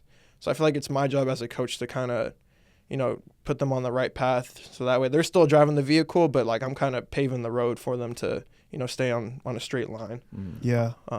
But yeah, that's kind of where I see at. Like I was gonna ask you, like when you're recruiting, like what are you looking for when it comes to like, you know, recruiting the right girl coming in and out? Because Right. you're still, like you said, that pocket of money. You're making an investment on a player. Right. Yeah, it's like a budget you're managing. Like, Yeah, but it's like, again, going back to it being very collaborative, right? So I go, in a sense, cast a big net, and it's like, come so coach, do you like this shiny thing, or do you like this shiny thing better? And what fits the mold, right? Right. So I think the biggest things, the non-negotiables for us would definitely be like just the effort. So like you play with a motor consistently. You know, are you a good teammate, and are you coachable? Those are like non-negotiables when it comes to what I'm looking for out there. Obviously, the skill set's a big thing. Right. We, you know, kind of from the ground up. I'm very big on footwork. We're both very big on footwork. All the little nuances of the game, because you could tell who spends a lot of time on their game by rotation of the ball. Is she catching on the on the correct foot? You know what I'm saying? The Does she have little a things. jab? What does her spin move look like? How's her left hand? All these little things, like, okay, she's in the gym. That's a tough shot. Did she make that by chance, or is like, oh, she hit it again later on? Okay, cool. That's part of her game. She works on that. So that's a big piece of it initially. But the biggest thing when bringing on a campus visit is like, okay, how does she interact with her mom and dad? Right. You know, how is she when it's just one-on-one asking her a question? How is she interacting with our girls? All these different things, because not just the investment piece of it, but we're bringing you into this culture. Are you gonna add to it? Are you gonna elevate it, or are you gonna kind of get in the way of what we're building? Is like the biggest juggling act. And at the same time, there's three things that happen simultaneously. Regardless of how good the season goes or how bad the season goes, it's our job to recruit above what we have. Right. It's our current roster's job to make it hard to do that. You know what I'm saying? And when the new kids come in, everybody got to feel you. Right. They got to feel you, like that you're coming for something. And that's just a healthy competition in a practice environment. They got to feel you. Because you come in and you're really ready to take the back seat, but we brought you in to elevate what we got going on. has there been situations where like you guys made investments on a girl and like it didn't pan out? Yeah, there's just different examples, like for one way or another. Sometimes it's just not a good fit, you know, coaching wise, like hoop wise, playing style. You know what I'm saying? Maybe it's not a good fit in terms of like the culture, right? And that's why, you know, at the end of the day, you're gonna get it wrong sometimes. People come on a visit, 24 hours, 48 hours, depends. It's like speed dating sometimes, you know. Yeah. It's like you can fake it a little bit. You know, you know what I'm saying? That's no disrespect to anybody. I mean, sometimes it's just you just don't get it right. It's not a good fit. I wouldn't say necessarily they're bad kids sometimes. Mm-hmm. Just didn't work out for both parties, and it's not like there's no ill will, if that makes sense. What happens then though to the kid? Like, would they finish the whole year and then it's like, yeah, your scholarships? It just kind of depends. Like it's all real situational. Yeah, it's real situational. Sometimes it's an academic thing. Sometimes kids are no longer happy there. Now there's the portal, so then they leave. Yep. So there's a bunch of different things. Game, yeah, it's a whole bunch of different things. I don't know, man. It's just there's layers to that piece of it too. Yeah, no, my college coach used to say, like, you're either a fountain or a drain, and there's no in between. Like, are you pouring into the culture, or are you taking the life out of it? That's a good analogy. Yeah. And it's just like he wanted a team of fountains, and if you didn't fit that, you were out. Yeah. Kind of like we were saying, like, transfer portal completely different. Mm-hmm. And even, like, the recruiting process from when I first started, we had a class of three to four freshmen. Mm-hmm. And then by the time my junior year came, we maybe brought like one max. Mm-hmm. And then the rest were just grad transfers, guys that have been in a college weight room for 3 to 4 years. Mm-hmm. Like, is that high school kid just kept, you know, getting pushed to the side, and they rather take, you know, the older guy or the older girl.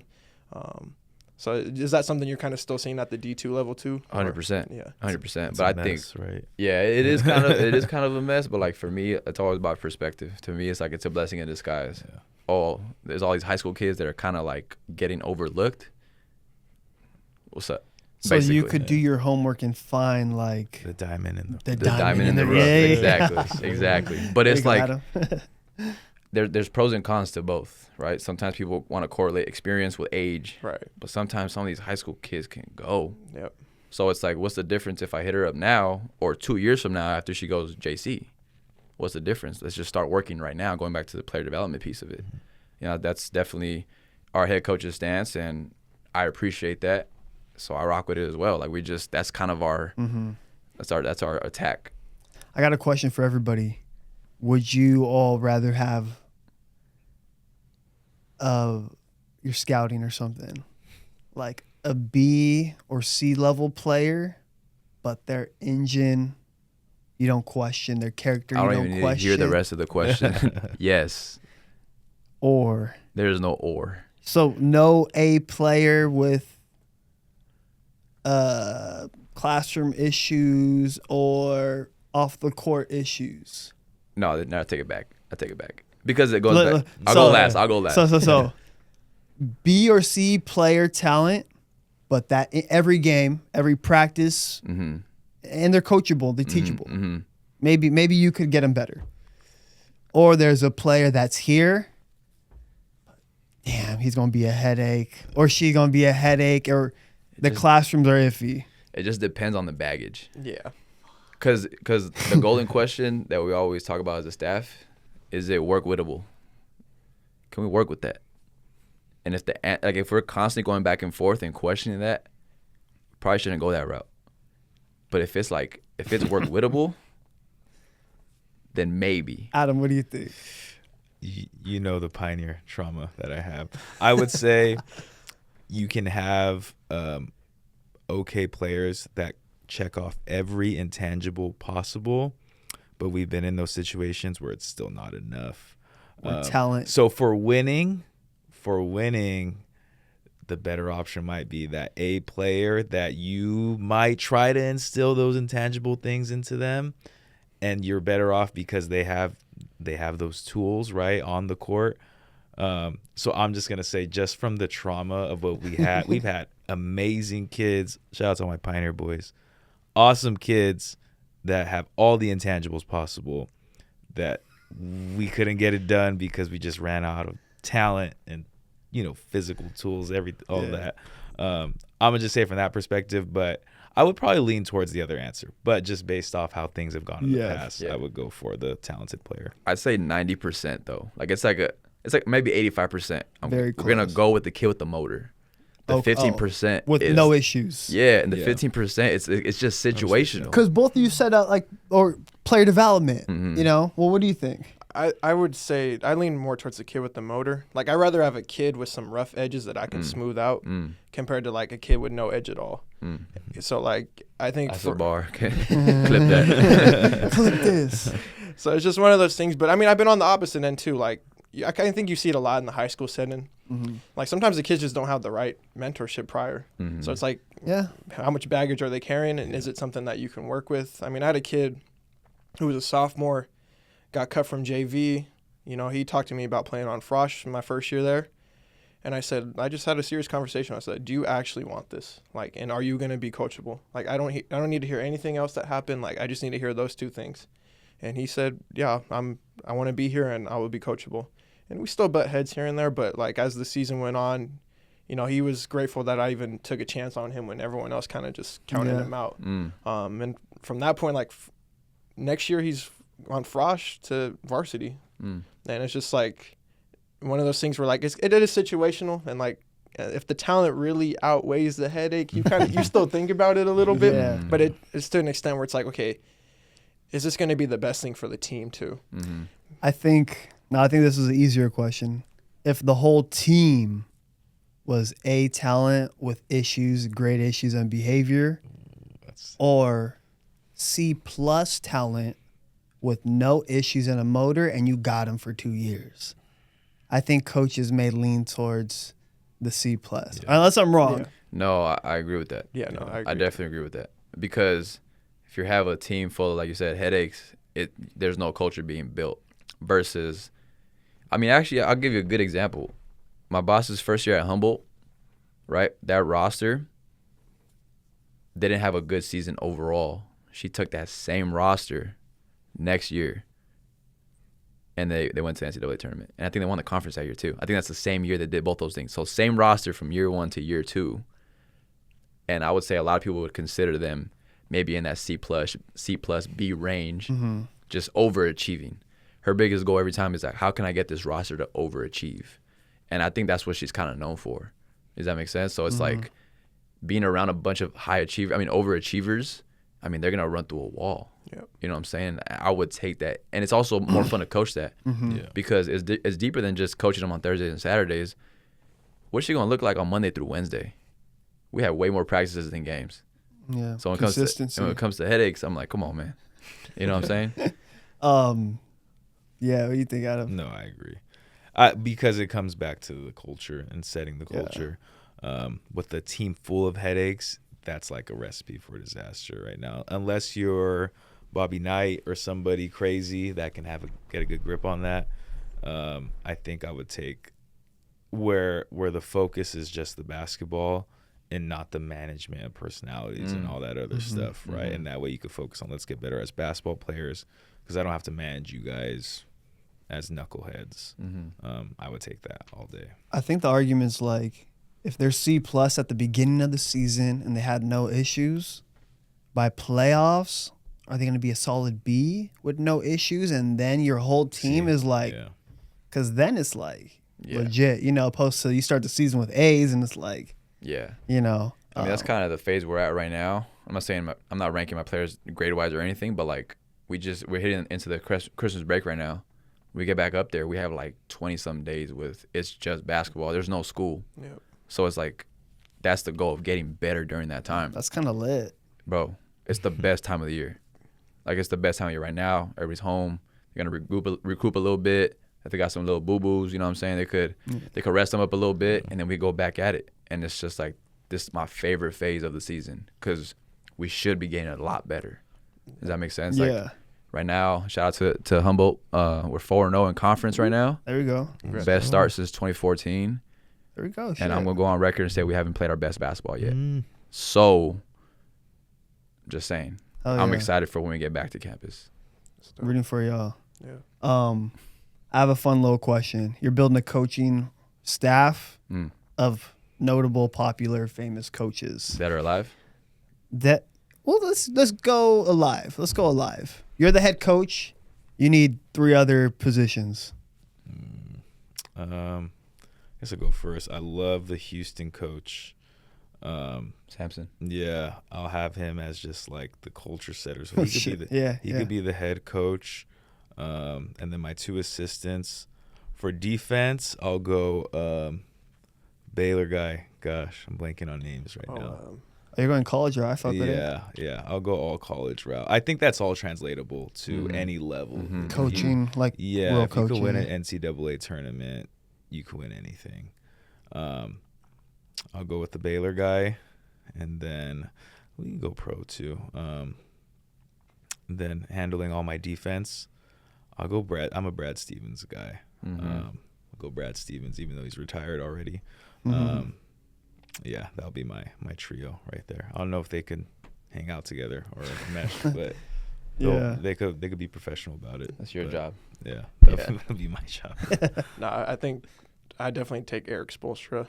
Bro, I was going to say that for sure. Like speaking of culture and like, I kind of like people who also had to work their way up too. It's like there's a different gratitude and appreciation for it. Like, I mean, man started off as the video coordinator, like worked his way up to a head coaching position. So like just the intensity he coaches with, he's like managed a lot of ego and a different amount of talent, whether like they had LeBron and Wade and Bosh and those guys, or it was just like those periods where they didn't have like a set superstar yet before like Bam and those guys came in and they were still finding a way to win games.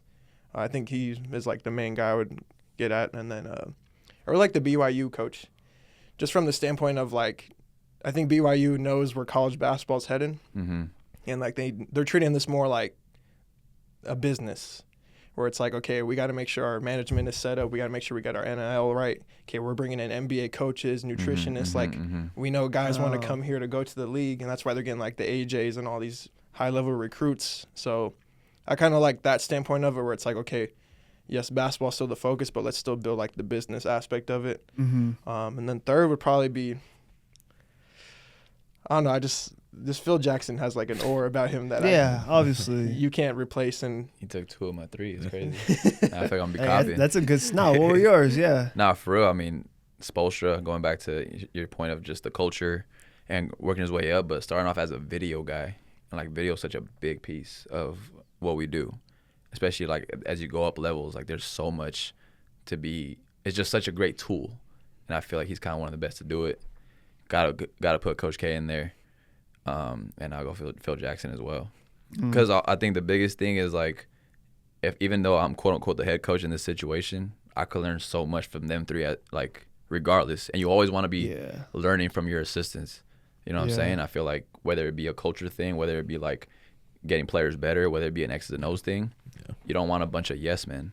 Yeah. Does that make sense? So I feel like them three, they're gonna basically be schooling me every day. Yeah. They said they're both G League dudes? Yeah, I'm pretty sure. Yeah. I know for sure the OKC coach was, and I'm pretty sure because Pop got sick, so he got moved up. But yeah, so the Spurs dude, OKC's coach, the Hornets coach, the young dude. I don't know his name, but he's a young coach. Probably a G League guy too. Yeah, might be a G League dude, but you know, the NBA's they have like a lot of young coaches on the come up right now, but. Yeah, no, honestly, like I give JJ Redick a lot of credit too. Oh like, bro. Go on. I honestly like a lot of the stuff he does offensively. I've been implementing in high school, and it's been working. Like whether it's like the misdirection, you know, some of it's like UConn action too. Whether it's like college and pro, but yeah, a lot of stuff he runs offensively. If you have the personnel for it, or like the guard play for it, I think it's really beneficial. And I think defensively, he still has some areas that he can improve in. Obviously, they're not like one of the best defenses in the league, but when it comes to like an that might be a personnel thing though. Exactly. You know what I'm saying? And also, who did JJ play for in college? Right. How much is he soaking up? And he had a long career. Not about being athletic. He had to be efficient. So imagine you could teach some athletic dudes how to be efficient with finding shots and fine tuning that. Right. There's something to be said when you play for someone that played. Right. Are you a fan of JJ Redick, coaching wise? I'm indifferent still. I got to see more because I think he has a lot of talent. I would say offensively, they're definitely running some good things. Defensively, it's like, how do you get – I don't think that's a him problem, though. How do you get a bunch of proven NBA dudes? How do you tell them what to do? Like, that's like the peak of, like, managing talent. That's why if I had an NBA job, and this is a big hypothetical, obviously, I would rather coach a bunch of young dudes, like the Rockets before they got KD, like the Pistons, you know what I'm saying? Spurs, they play harder. They're going to listen to the coach a little more. If I told LeBron something, he's going to be like – it's kind of, but what I will say about JJ Redick is like the pressure he had coming in, all the shit people were talking, crazy. All the bullshit hire, like he shut that shit up real quick. Yeah. I don't want to hear no JJ. He could be better, obviously, bro, but he's just starting, bro. Man, he really stepped into his own this year or towards the end of last year too. I'm a fan of JJ because like it's the whole he has that whole like. Basketball, basketball science, mad scientist thing going on. Well, my favorite part about it is if you look the way he looks like now, he looks exhausted. Yeah. If you look at gray him, hair, because he's stressing. He's boy. Locked in. He gotta get it right. Just those 2 years, like in LA. Nah, hey, so this is Kickin Game. It's all about kicking some game for the listeners, and today's expertise was like coaching and impacting the next generation. We're going to leave them all with one sort of kicking game moment for you all. You can leave to the listeners, whether it's about coaching or your journey. One piece of advice, if anyone wants to jump first. But I think, I could go first. One thing that kind of, obviously, we talked hoops all day, but I think it's bigger than basketball from what you guys mentioned with Real Spill and raising money for Joey to why you started Diamond in the Rough, leading into youth-facing jobs and impacting like the next leaders. D2 is a space where it's like you said, the girls aren't going to go pro. How do we get them to buy in and develop them and make sure they're taking care of post? Yeah, and the way I say that too, just like completely on the record, is like it's not saying they can't go pro. It's not saying that. It's just that at some point they also want to have those real life skills. You know what I'm saying? At some point, the game stops, is what you're saying. Or working in a program where you're grinding from the bottom up and teaching kids who, may have stuff going on at home. But I think, the message for me is like, don't underestimate the role like a coach or like sports play for kids. Because we all reminisce on hoops when we were younger. But now it's like you think back and like you're in the same position you were thinking about when you were 8, reminiscing on coach this, coach that. So it's like, I always try to get that message across. Yeah, I think for all of us, we just kind of like, how can we be who we wanted? Like I'm saying, like if I could talk to my younger self, how would I relay that message? It's kind of how I always ask myself before I speak to one of these kids or anybody in the youth, because it's like, what was I thinking at that moment? How was I thinking? Am I going to be offended? So I take time to actually get my thoughts together and really lay it out to them, so that one, no one's offended. They know it's coming from a place of love, and it's like, at the end of the day, I don't have to do this. But you know, my biggest thing this year for sure is like, look, I could be quiet, and your life's gonna be easier, but it's not gonna be better. Right. You know what I'm saying? Your life's gonna be easier, but it's not gonna be better. I could just back off. But the kids that are coming in constantly and wanting more and trying to, you know, soak up all the knowledge like a sponge, I'm gonna keep pouring into you. It's pretty simple. You know what I'm saying?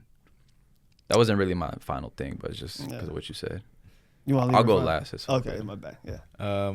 I would just say I was just having this conversation with my boys. I think in today's age, in the digital age, I always reference the digital age, but kids have to take advantage of just being resourceful. They have such an advantage of just having access to everything. There's no reason why they shouldn't just be experts on, you know, especially as basketball players, there's no reason why they shouldn't be experts on just little things that they can just, you know, spend time on. I mean, YouTube is everything. They have access. Like, it's crazy. YouTube existed when we were kids, but it's not the same as it is now. You can look up like 1994 Eastern Conference Finals, Game 6, whatever, and it's there. It's on YouTube. It's somewhere. You can watch it. You can watch Bobby Knight, Coach's Clinic from the 80s or something. Like, there's so much access now to just everything regarding the game. There's no reason why these kids shouldn't be resourceful. So yeah, that's my one bit. Oh. Yeah, no, I think every experience is positive. Like, no matter how much trauma you went through, whether you were disappointed by a result, you didn't make a team, you missed this, like, everything kind of builds up to the person that you need to be, and that, like, the world needs you to be, and that you can give back and pour back to. So I think a lot of times now, like, kids, especially I've seen in high school, like, they self-soak a lot, and they kind of, like, get really down on everything. It's like, no, this is part of life. This is how you get better. Like, you're dealing with adversity now rather than dealing with it later. And this is going to prepare you, you know, kind of going back, like, to be the diamond in the rough. Like, you're not your situation. Like, you can break out of it. You can be something better than what you thought you could. So I think just keep putting in the time and keep having the right perspective, and, like, you'll get to where you want to be, whether it's, you know, a player, a coach, husband, father, you know, daughter, doesn't matter. Like, every experience is going to get you to where, you know, going back to faith, like, where God intended you to be. So, there's no coincidences. No. My biggest thing is just, like, if you always look for an excuse, you'll always find one. So it's like, things are going to happen. Like, to your point, things are going to happen. How are you going to bounce back from that? How are you going to turn that negative thing that happened in your life into a positive? You know what I'm saying? Because the longer you soak in it, and it's like life's going to throw that same thing at your face again. And it's like, until you figure it out, like, how am I going to get past this? You know, going back to faith, like, God will keep throwing these things back in your face. Like, you need to until you learn, or until you get past what you got to get past to. I believe the same thing, you bro. know what I'm saying? Because it's like, if not, you're going to keep encountering the same thing. Exactly. It's like, learn the damn lesson, Reggie. Yeah. I'm going to keep throwing this shit in you. Exactly. Like, you know, Exactly. you got to break the cycle. Got to break the cycle one way or another. Yeah. And, like, the last thing too is, like, how hard. It's from a clip of this coach, like, firing up his football team. And he said, how hard and how long are you willing to run if you don't know what the destination is? And that's driven by passion. Does that make sense? Like, I would be doing this job. If I was a millionaire right now, I would still want to do this job. Does that make sense? I could, if I had no bills or no nothing, I would still do this job. Like, I would do this for free. Like, it's just, I'm that passionate about it. This game has just done so much for me. Trying to help others, you know, in that regard. I mean, I could go to work every day in shorts and sweats, and I get to change lives through basketball. It's a pretty sweet deal. Yeah. No, man. Hey, that's all facts. Real quick, though. I forgot to even touch on sneakers, but, like, real quick, like, all-time favorite hoop shoe. And I wore mine. These are like the CDG foam collab, but the foam posits. Never had them when I was a kid. You hooped in? No, never hooped. Okay. Never had them as a kid. But as far as, like, my favorite hoop shoe, because you know, fair. it was, like, definitely on the list. So, like, right when I got a job in 2014, 2015, yep, I need a pair of foams for respect $250. I respect Some that. bullshit, but Yeah, I'll give you two answers. The one sneaker that got me into shoes was the Jordan 11. And I think my all-time favorite hoop shoe, Katie just mentioned it on his podcast the other day, KD 6. Okay. Yeah, That's fair. I don't care how many times I Bro. rolled my ankle in that shoe. That is still my The favorite. copper hoop shoe. ones for $95. I feel like you only wore those in high school. I did. I feel like KDs every and time I Kobe's. played you, it was KDs or Kobe's. only a KD. KDs or Kobe's, straight up. Yep. Now you could wear jeans, pants, hooping them. That was a crazy That time. was an era. That was man. a crazy Damn, time. Elite That socks. Yeah. Shants, Yeah. elite socks, Come on. Call KD, it, yeah. KD sixes. Nike backpack. That's funny, bro. Yeah. I would go with the original Hyperdunk, the first Hyperdunk. Oh shit. Yeah. 2K4s? Oh no, the Hyperdunk. The sorry. Hyperdunk, Yeah. But that is another one though. That one's up there Hirachis, too. yeah. The Hirachi, the 2K. That's another good one. The 2K5s with the with the strap. with the strap, or they both had strap, but the 2K5 2K5. one better, yeah. But the first Hyperdunk, man, that's still. I'm glad they're retroing them because and it's like from a comfortability standpoint, that's Yeah. an amazing shoe, Yeah. man. That's a trendsetter right I there. had some Nike IDs of those. Those were crazy. Yep. I love those. You said KDs or Kobe's though? My favorite hoop shoe of all time is the Kobe 8 specifically. That foam insole for me, I mean, I got jacked up feet, bro. So, like, that to me was like, it was a godsend for sure. And then the Kobe 6 as well. Yep. Those are my two favorite. Honorable mention for sure, the KD 4. Do y'all like any current hoop shoes? I see you got the SGAs on. Yeah, I really like the Shays. I've been hooping in these, been wearing them off court. I think Converse is starting to figure it out. Besides, I really like the Jaw 3s right now. Jaw 3s are crazy. Those Yeah. look good. So, like, the colorways, you go to any AU tournament, kids are just rocking anything Jaw related. So, That's the key right there. If you go to an AU tournament, what are the kids rocking? That's Right. why you know what What are shoe's they hot. wearing? When you're recruiting, what are those tournaments looking like? Bro, it's still Kobe dominant in my opinion. It is, Like, yeah. especially with the last summer, Oh, the reverse yeah. Grinches. They got the Kobe's came out again. The Yeah, Venice Beaches. Vanessa went hard with it. Yeah, Come on, last bro. year. yeah. Like, if it ain't broke, don't fix it is how I feel. Yeah. I think I seen a photo. It was like the most signature model in the NBA. Most worn was Kobe still, or top three Yeah, at yeah. least. Ants shoes on the come up though. Yeah. Oh Ants yeah, shoes are AE's good, another one. Hey, man, he got me willing to wear an Adidas pair. It's Yeah, crazy. they look And if good, you know man. me, I'm making jokes Yeah. about, man, if I wear Adidas, I'm gonna break out in hives. I'm a big Nike guy, Have you bro. never wore Adidas? It was Humble State. We were Adidas, bro. But I that's played in T-Max. I didn't wear the team Okay, shoe. that's fair. like the pro models and Yeah, they had like the pro model version, whatever. Bro, like, yeah, bro, T-Max. yeah. No, I think I also like Sabrina's shoes really nice Sabrina's, too. bro. Good Yeah. one. Honestly, I feel like women's hoops is like starting to figure it out too. Like there's Asia Asia Wilson. Wilson's, her stuff was fire. I had 2 pairs of her shoes. Sabrina's been killing it for 3 years now, pretty much. And I feel like once Caitlin Clark gets her shoe out, that would be kind of a game changer. I don't know what her model is gonna look like, but It's men gonna and look- women are gonna rock that. It's gonna look like a KD 5. I mean, like a Kobe, Kobe 5. 5, yeah. That's all she plays in. Yeah. And then I'm curious about Steph, where he closes out. Ooh. You know what's weird with that is that he's on the tail end. Like you can't have. These are his last years. You know, because I mean, it's this is his last few years. I don't know what that looks like. Does he sign with Nike? And then does he get a signature shoe at the end with Steph 1, but he's 38, And 39 he just years rolls old? it when he's retired and just does a line. That's like, weird. Yeah, that's interesting. I don't know what this. guy's Yeah, gonna I don't do. know. I don't know about Steph, but I'm definitely interested because he's at the tail end at the end of his career. So wherever he goes is, I would hope it's where he stays. Yeah. No, It goes back to Nike fumbled that early. Yeah. 'Cause Nico Harrison. he should have been a Nike athlete. Yeah. Like at the talent level, you're saying. Yeah, because when he was at his peak, I mean, again, going back to what are the kids wearing? Kids were wearing that Steph Curry shoe, Yeah. and that's about it. Yeah, those first few pairs of Under Armour were pretty nice. Yeah. And then I don't know what happened after that. LaMelo had his. It's crazy because that was so recent. I was about to say had his run, but that was like 2 years ago. But LaMelo's run was pretty crazy. He had the Sour Patch Kids, Rick and Yeah. Morty shoes. Those Because were. kids are rocking that at school, like casually on Yeah. campus. You're right. A lot of LaMelos. Man. Well, shoot. Thank you all for pulling up. Thanks for having. I know us. I am the convo. Great convo. Yeah. I'm glad we're all connected. I'm glad we could all connect as well. Always good to be connected to similar minds that are doing the same thing, positivity stuff, leading the next generation, all that stuff. So thank you for watching. This is Kickin Game. I'm your host, Twoogees. And until next time, peace. Peace out.